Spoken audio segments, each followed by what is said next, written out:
Just to summarize the results or the data I found here, I think the most important point is that the top three in each country are hogging up like 50 something percent to 60% of the prize earnings. Once you're past the top 10, maybe 10% of the prize earnings is available to you. But once you're past the top 20, yeah, there isn't much left. Of course, I have only like top 20 data here, but I expect a pretty sharp decline after this. And if we get another million here, for example, if I make it to 25 million, then you have only like 4% of the total prize earnings available to you. But I also expect from maybe after the top 50 pros in each country, there isn't really that much to fight for because the prize pool is usually very concentrated at the top. I expect the number to basically stop growing after like maybe top 50, maybe top 100 max. And in Japan, it's more or less the same. The top three here get to 60% of the total prize pool. In Korea, after 2017, we had a doubling of the prize pool. Probably there was some sort of hype around Shinjin So, maybe. But I think Shinji So's prime was more like here, maybe 2020 or 2021. I don't really know what happened here. I don't remember. But it's been oscillating around 3 point something million dollars. And in Japan, things have been declining a bit. No, not a bit, quite considerably. So in 2018, it was 4.3 million. Now it's 2.7. So not looking very good now. I think it's worse than I thought. I couldn't find much data for China and neither Taiwan. So if you have any data about China or Taiwan, any more data than I found, I'm gonna link the data I found in the description. But for the summary at least. So let me just try to explain how I got here. In 2018, I kind of, as an exercise, I scraped all of the ATPs data on prizes, on prize pools, total prize pools. And by far, the most interesting graph I came up with was this one. And I didn't expect the shape of the graph to be like this or to be so closely related to an exponential curve. But that's how it goes. So this is, I think, Djokovic, Nadal here probably, and Federer was here. And this sharp jump was probably Andy Murray. He was injured for quite a while and he was coming back. And that's what you get, I think, from like binary tournaments, like knockout brackets. They tend to concentrate in an exponential fashion the prize pool at the top, and these are the available pros on the ATP's database. But I think they go up to 10,000 pros worldwide.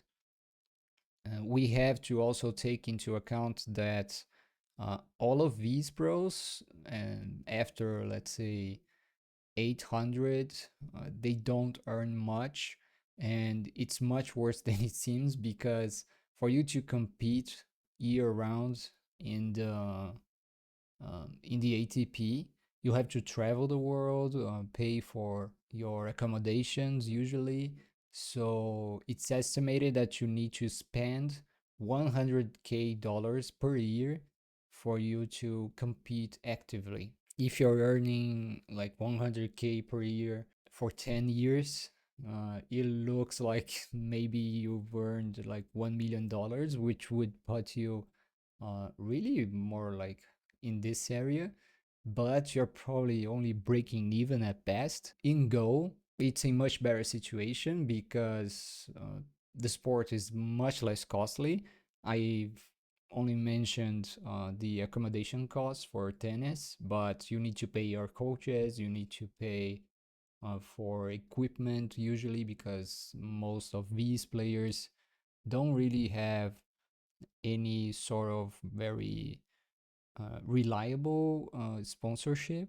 Maybe covers just a bit of their costs. But anyways, going back to Go, I wanted to do some sort of analysis like that for Go, but I've never found the data. But recently I posted on Reddit about it, asking people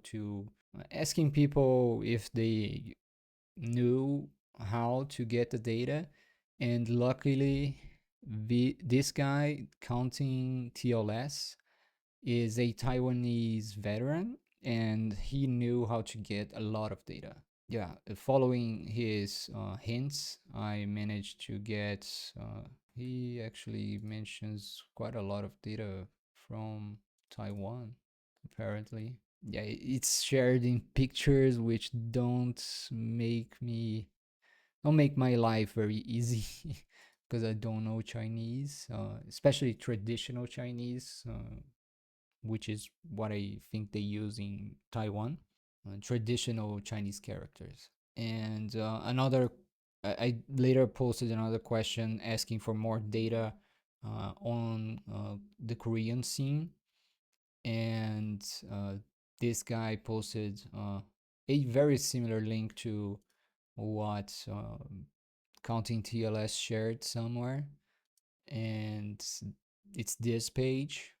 It has a lot of data um, for each month. I think you can, yeah, these are the months. This is the year counter. 2024 isn't fully in, but it doesn't look very different to what we have for 2023. And yeah, I gathered the data from this link on Korea, and yeah, you can inspect it here. I've also converted all won and yen data to dollars to have like a common reference point for both, but it's very useful to note, as Counting TLS insisted on, that converting to dollars is not very. It might give us a false impression because these countries have very different living costs. The dollar doesn't have the same power in each one. And it's also useful to point out that these quantities are not usually what the pros get in the end. These are just the raw prices. Pros actually only get probably below 50% because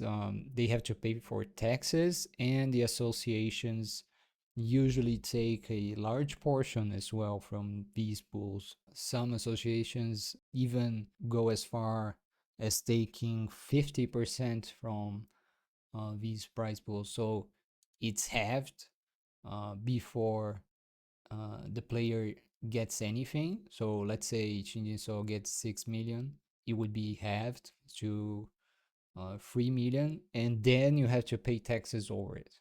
It's not like Shinjin is getting that much. But it's also fair to note that these numbers are for 2018 or 2017 to 2023. These players have been playing for longer, usually.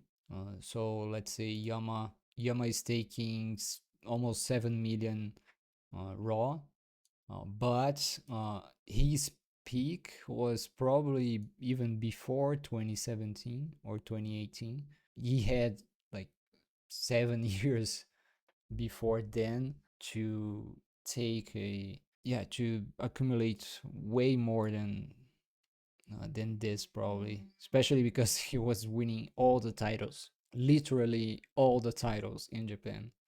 I think in 2014 was his peak when he got all the titles. The Japanese data comes from this page. If you go over it through the English automatic translation, you can see the data from clicking on these links actually. And I stopped at 2017 because there weren't any links for many of the years prior. Yeah, there are some strings of data here. If you click on any of these links, then it goes to a reference. And yeah, some of these references are maybe not that trustworthy because they are tweets. But the recent ones I think are trustworthy because they point to a more reputable source. For example, this is a newspaper and the data is jammed here. So going back to the spreadsheet, I have a tab on notes and conclusions here, and many of them I've already discussed.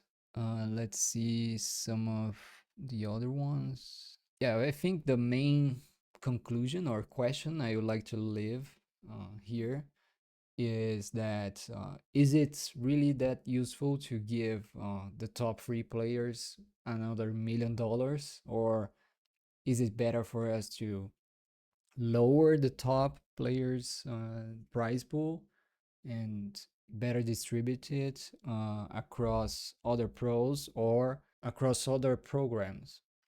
We know that the total players in Japan, at least, probably in Korea as well, is declining. So we would need to invest more in developing new players.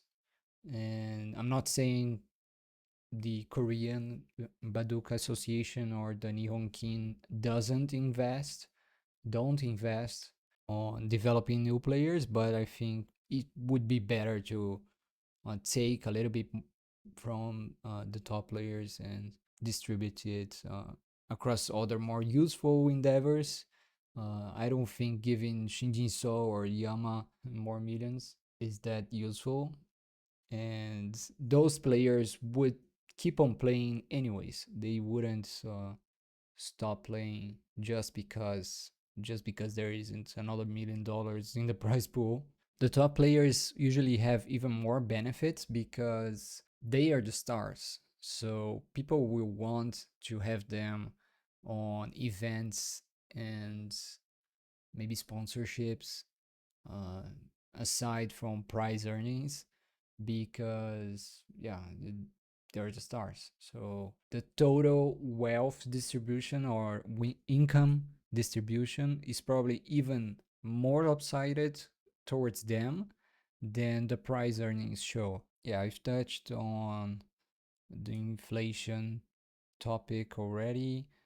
Nowadays, we are discussing nonstop in media, in regular media, about wealth distribution inequality, because especially in the last 10 or 15 years, we've seen an incredible rise of income inequality, especially from the 2007 crash.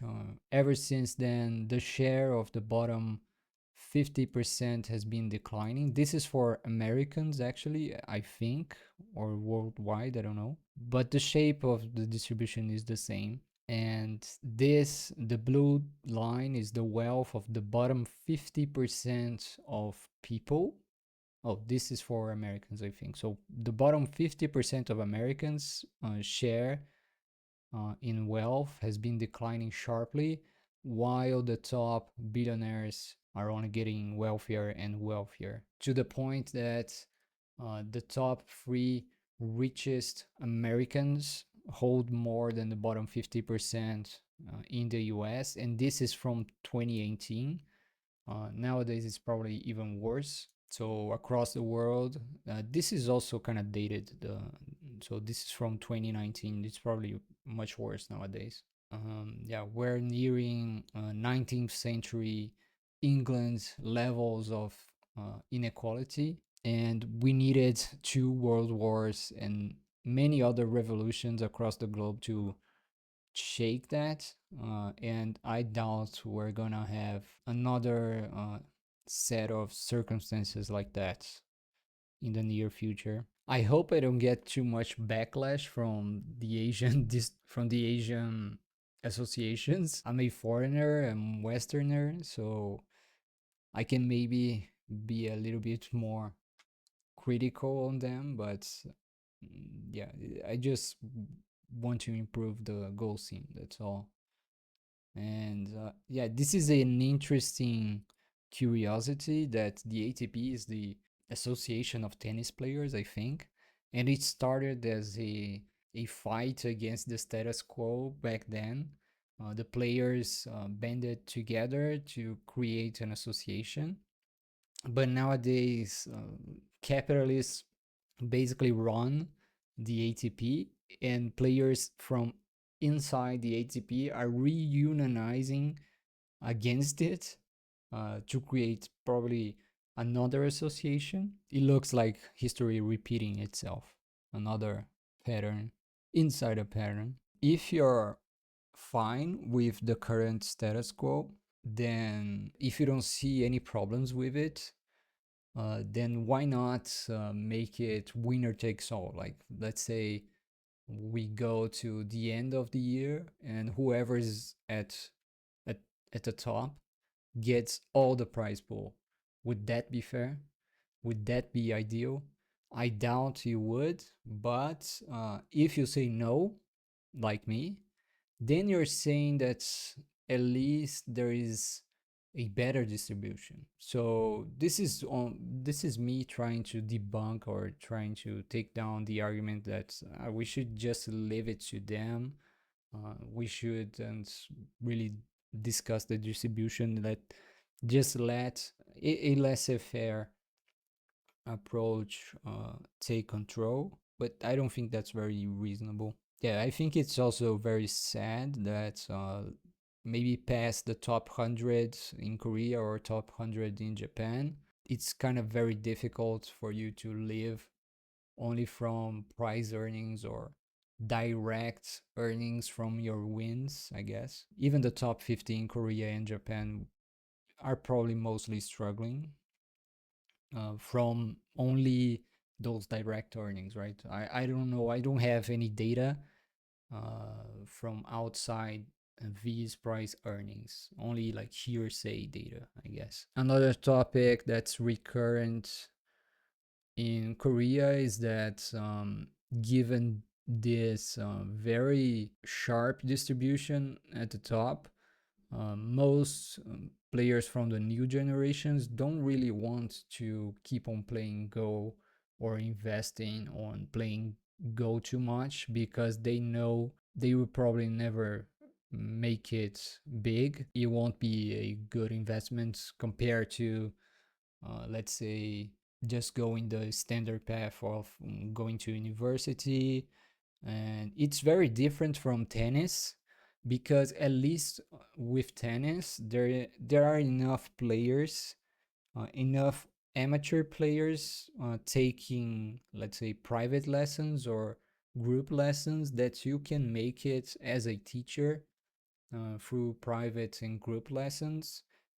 For Go, there aren't that the culture and the maturity of the Go scene isn't there. It's not that it isn't there, but it isn't as mature as the tennis culture in that sense. So it's much harder for you to live as a Go teacher, even as a professional, than as a tennis teacher, even if you haven't accomplished anything in tennis.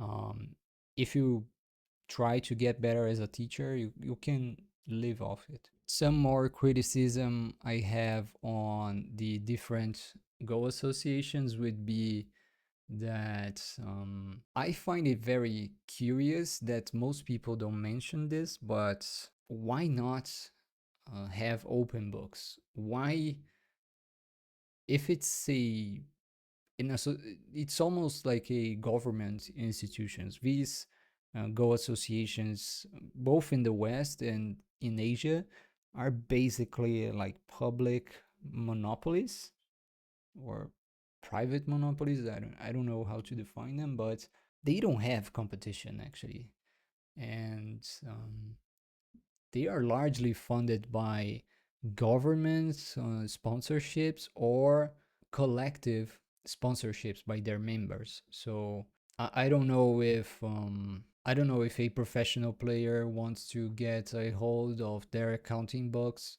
if he could ask and get everything, all the data. Maybe they don't offer the data for the public in general, but for the professional players, if they ask, they do. I don't know. But ideally, for the AGA and the EGF as well, I would have liked them to expose all their investments, their data, yeah, their accounting should be open, I think. And given the size these sponsors have in Asia, especially Samsung, LG, Toyota, in the past Fujitsu, and many others, if they band them together, I doubt giving a reasonable stipend for each pro would be more than peanuts for them. So uh, just a scratch in their accounting books would make a whole year for most pros, pretty much all the pros actually. And we are talking about Go. So Go doesn't have as many costs as many other sports. Like I said, tennis, you need to buy expensive rackets, you need to travel across the globe with your team, with other equipment. Accommodation is usually not very cheap in the places tournaments take place. For the big sponsors, they frequently use tax exemptions and write offs as a means of sponsorship. So they aren't really spending. There's always the opportunity cost of spending elsewhere, but yeah, it's not really spending money.